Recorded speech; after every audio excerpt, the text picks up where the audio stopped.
नमस्कार। मेरे चैनल में आप सभी का बेहद स्वागत है। आज मैं आप सबको बताने जा रही हूँ गायत्री मंत्र का अर्थ और उससे जुड़ी हुई सारी जानकारियाँ। इसे सुनने से पहले आप मेरे चैनल को लाइक और सब्सक्राइब कर दीजिए। तो चलिए आइए शुरू करते हैं। गायत्री मंत्र सबसे शक्तिशाली और पवित्र मंत्रों में से एक है। यह आध्यात्मिक जागरूकता, ज्ञान और शुद्धता को बढ़ाने के लिए जाना जाता है। इसके हर पहलू को सरल शब्दों में समझते हैं। गायत्री मंत्र का मूल रूप संस्कृत में है, जो कि है ओम भूर्भुवः स्वः तत्सवितुर्वरेण्यं भर्गो देवस्य धीमहि धियो यो नः प्रचोदयात्। इदम गायत्री मंत्र इदम।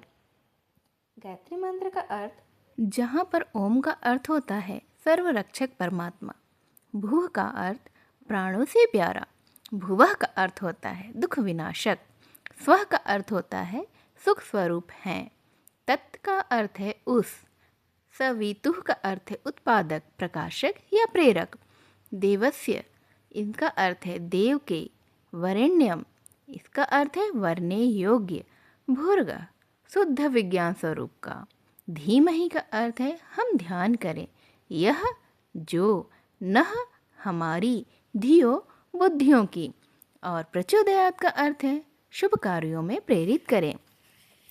इस तरह से संपूर्ण गायत्री मंत्र का अर्थ होता है उस प्राण स्वरूप दुखनाशक, सुख स्वरूप श्रेष्ठ, तेजस्वी, पापनाशक, देव स्वरूप परमात्मा को हम अंतर आत्मा में धारण करें। वह परमात्मा हमारी बुद्धि को सत्मार्ग में प्रेरित करे। गायत्री मंत्र की उत्पत्ति। मान्यता है कि गायत्री मंत्र की उत्पत्ति सृष्टि के आरंभ में ब्रह्मा जी पर हुई और देवी गायत्री की कृपा से ब्रह्मा जी ने इसे चारों वेदों के रूप में व्याख्यायित किया था। गायत्री मंत्र के बारे में ऐसा भी कहा जाता है, जो कि शास्त्रों के अनुसार है, कि गायत्री मंत्र की उत्पत्ति सृष्टि के एकदम ही आरंभ में हुई थी, जो कि ब्रह्मा जी द्वारा प्रकट की गई थी। ब्रह्मा जी ने देवी गायत्री की कृपा से ही अपने चारों मुखों से चार वेदों के रूप में गायत्री मंत्र की व्याख्या की थी। शुरुआत में गायत्री मंत्र सिर्फ देवताओं के लिए ही था, लेकिन बाद में महर्षि विश्वामित्र ने अपनी कठोर तपस्या से गायत्री मंत्र को आम लोगों तक पहुंचाया था। देवी गायत्री को चारों वेदों की जन्मदात्री भी माना जाता है, इसीलिए इन्हें वेद माता भी कहा जाता है। गायत्री मंत्र को सावित्री मंत्र के रूप में भी जाना जाता है। गायत्री मंत्र यजुर्वेद के मंत्र भूर्भुवः स्वः और ऋग्वेद के छंद 3, 62, 10 के मेल से बना हुआ है। सावन पूर्णिमा के दिन गायत्री मंत्र की उत्पत्ति होने के कारण प्रत्येक वर्ष सावन पूर्णिमा को गायत्री जयंती के रूप में ही मनाया जाता है। यह सूर्य देवता की आराधना का मंत्र है, जो ज्ञान और ऊर्जा के प्रतीक है।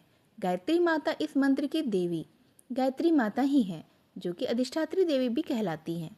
वे 5 मुखों और 10 भुजाओं वाली होती हैं, जो 5 तत्वों पृथ्वी, जल, अग्नि, वायु और आकाश का प्रतीक हैं। वे ज्ञान और शुद्धता की देवी हैं। गायत्री मंत्र का महत्व, बुद्धि का विकास। यह मंत्र मानसिक शक्ति और सोचने की क्षमता को बढ़ाता है। सकारात्मक ऊर्जा। इसके जाप से नकारात्मकता पूरी तरह से दूर होती है और जीवन में सकारात्मकता आती है। आध्यात्मिक जागरूकता, आत्मा की शुद्धि और उच्चतर चेतना की ओर यह लेकर जाती है।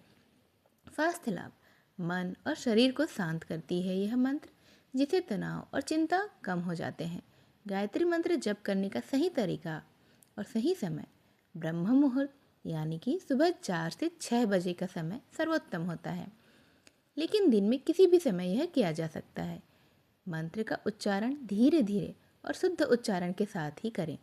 संख्या कितनी होनी चाहिए? प्रतिदिन कम से कम 108 बार जाप करें, यानी कि 1 माला तो करना ही चाहिए। स्थान कैसा हो? तो शांत और स्वस्थ जगह पर बैठकर, एकदम साफ सुथरी जगह हो, उस पर बैठकर मुद्रा, पद्मासन या सुखासन में बैठें और मन को केंद्रित करें। गायत्री मंत्र का वैज्ञानिक आधार इसका उच्चारण विशिष्ट ध्वनि तरंगे उत्पन्न करती हैं, जो मस्तिष्क और तंत्रिका तंत्र को शांत करती है। सूर्य ऊर्जा से जुड़ा हुआ होता है। यह मंत्र शरीर की जैविक घड़ी को संतुलित करता है। इसके जप से ऑक्सीजन का स्तर भी बढ़ता है, जिससे कि स्वास्थ्य लाभ मिलता है। गायत्री मंत्र यह बच्चों के विकास, बच्चों की स्मरण शक्ति और ध्यान को केंद्र करने की क्षमता को बढ़ाता है। पढ़ाई में मन लगाने में भी बेहद मदद करता है। आत्मविश्वास और धैर्य को बढ़ाता है। तो इस तरह से हम निष्कर्ष निकाल सकते हैं कि हर किसी को गायत्री मंत्र का जाप जरूर करना चाहिए। यह एक सार्वभौमिक प्रार्थना है जिसे किसी भी धर्म या जाति या व्यक्ति पर नहीं किया जा सकता है। यह हमारे जीवन को ऊर्जावान, सकारात्मक और शांत बनाता है। आप भी इसे अपने जीवन में अपनाएं और दूसरों को इसे जप करने के लिए प्रेरित करें। और अगर आपको यह वीडियो अच्छी लगी हो तो मेरे चैनल को लाइक और सब्सक्राइब कर दीजिए और कमेंट बॉक्स में जय माँ गायत्री तो ज़रूर लिखिएगा। ऐसी ही और वीडियो के साथ मैं आपसे फिर से मिलने आऊँगी। तब तक के लिए नमस्कार।